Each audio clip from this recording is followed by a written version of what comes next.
Le bonheur, je pense que c'est faire des actions en correspondance avec toutes ces valeurs et ces sentiments. Que tu le sens de façon ce que tu as vraiment envie de faire. Et je pense que c'est être bien entouré, c'est être épanoui dans toutes ces activités. Être épanoui, ouais. Ça, je trouve que c'est important. D'avoir ses passions. Je trouve que c'est... En fait, moi, il y a un truc qui me fait peur, c'est les gens qui n'ont pas de passion. Il y en a quand même... J'en connais quand même autour de moi. Et c'est des gens qui sont... et pour moi, il n'y a rien de plus horrible. Parce qu'ils sont animés par rien. Ils sont animés par le quotidien. Et peut-être que ça va très bien pour plein de gens. Mais ça peut être n'importe quoi. Mais j'adore les gens passionnés. Qui sont même obsédés par quelque chose. Mais ça peut être n'importe quoi. Ça peut être la couture, ça peut être la peinture. Vraiment. Et les gens qui sont passionnés comme ça, je les trouve passionnants. Et les gens qui sont moins... qui ont pas cette passion ou des centres d'intérêt, et ça j'ai du mal, et j'ai l'impression que c'est un peu lié au bonheur. Ouais.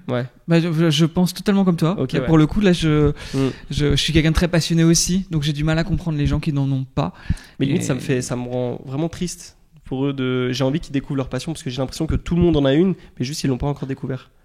Et tu sais pourquoi, est-ce que tu as un avis sur le fait que la raison pour laquelle des gens n'arrivent pas à trouver leur passion, justement dans les gens que tu connais, tu sais pourquoi ils n'ont pas ce truc-là? Est-ce que ça fait partie de leur personnalité ou ils s'empêchent de vivre des choses? C'est quoi selon toi?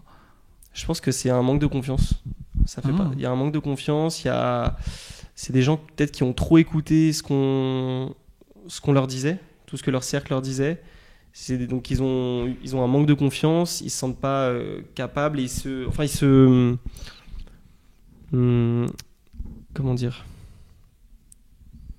ils s'acceptent dans leur cercle comme il est, et ils ont pas envie d'aller voir ailleurs, de développer ce centre d'intérêt, cette passion, et en fait ils suffisent à ça.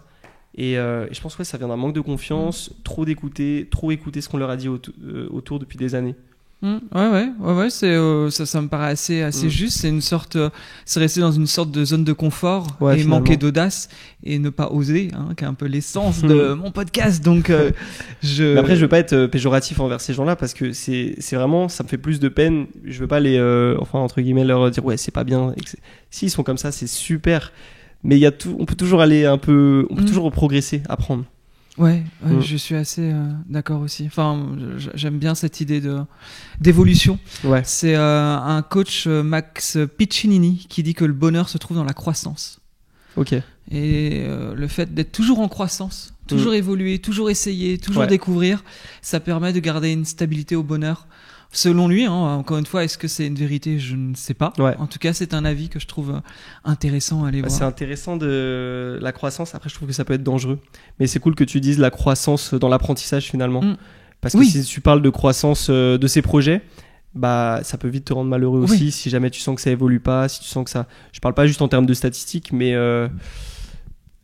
si tu es habitué à faire toujours du plus gros projet, au bout d'un moment, est-ce que c'est pas une quête vers le crash, tu vois? Il parle de croissance personnelle. Vraiment, on n'est pas sur l'extérieur, mais sur soi. Sur l'apprentissage personnel. Effectivement. Merci d'avoir écouté cet extrait jusqu'au bout. J'espère en tout cas que l'épisode 60 a pu t'inspirer. C'est vrai que Thomas est inspirant par justement ce côté je prends ma vie en main, j'ose et je décide de parcourir le monde, parce qu'on l'a bien vu que dans son enfance, il y avait déjà tous les ingrédients de la vie qu'il mène aujourd'hui.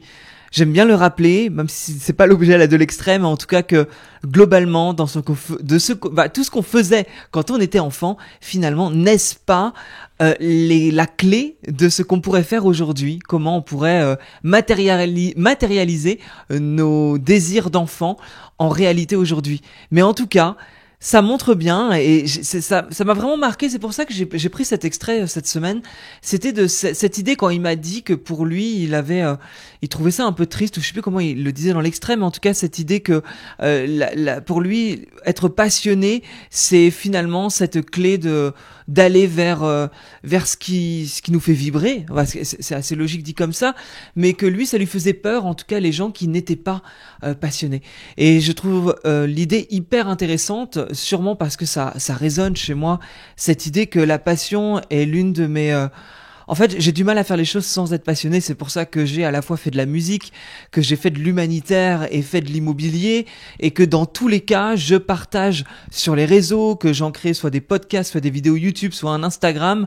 Je communique sur les sujets parce que j'aime partager. Dernièrement, lors d'une interview qu'on a pu faire de moi, la personne qui m'interviewait me faisait écho qu'elle me voyait comme un messager.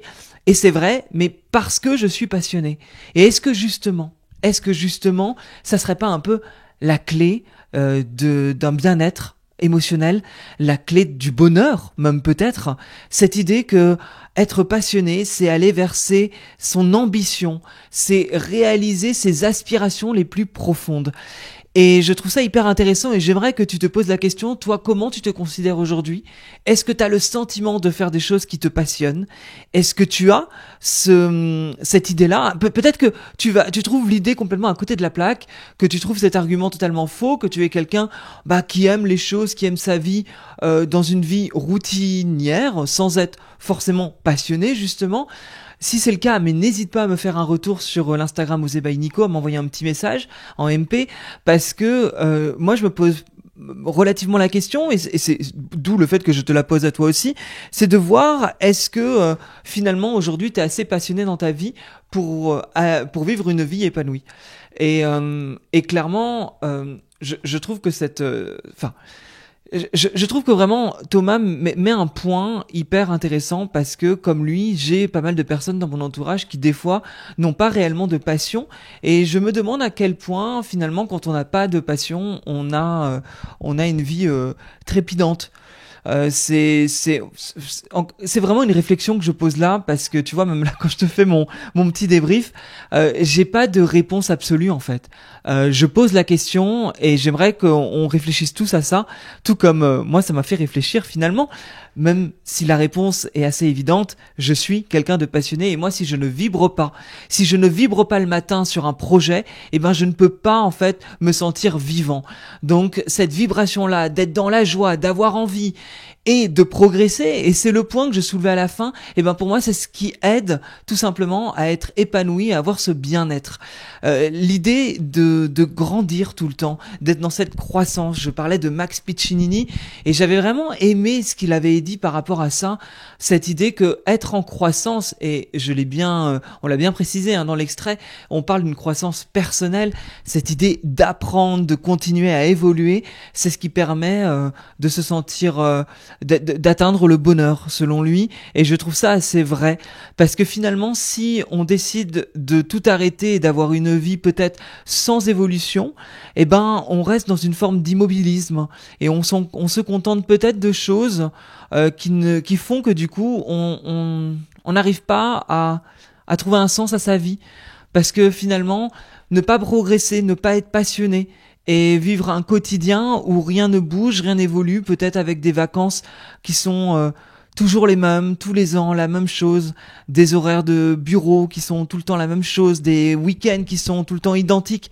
Est-ce que finalement, quand on arrête d'apprendre, quand on arrête d'être dans cette croissance, est-ce que finalement, quand on n'est pas passionné, on ne perd pas cette vibration et cette joie qui fait qu'au quotidien, on peut trouver un bien-être émotionnel, un bonheur, et c'est tout, c'est déjà pas mal.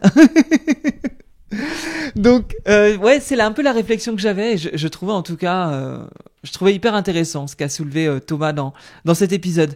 J'espère en tout cas parce que là on a parlé de ça, mais dans l'épisode c'est incroyable, il parle vraiment de ce qui le passionne lui, à savoir ses voyages incroyables, ses défis qui se lancent à travers le monde.